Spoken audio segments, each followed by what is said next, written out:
মন ভালো রাখার সবথেকে বড় মেডিসিন হচ্ছে স্মাইল। স্মাইল আমরা কখন করি? যখন আমরা হ্যাপি থাকি, আমাদের সাথে ভালো কিছু হয়। আচ্ছা, উইদাউট রিজন কি স্মাইল করা পসিবল? আমার কিন্তু মনে হয় না পসিবল। আচ্ছা, আমাদের ভালোবাসার মানুষ, আমাদের কাছের মানুষ আমাদের জন্য যদি স্পেশাল কিছু করে, তখন কিন্তু আমরা ভীষণই হ্যাপি হই।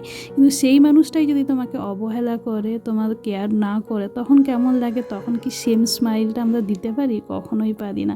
সেই মানুষটার কাছে সেই ক্ষমতা থাকে যে তোমাকে হাসাতেও পারে, আবার কাঁদাতেও পারে। এখনকার দিনের রিলেশনশিপে আমরা বুঝি আমরা স্পেস বেশি চাই, আর একটু স্পেসটাই কিন্তু অনেক বড় স্পেস হয়ে যায়। আমাদের মধ্যে যখন ঝগড়া হয়, আমরা কিন্তু অপরজনকে বুঝি না, আমরা শুধু বুঝি আমি ঠিক।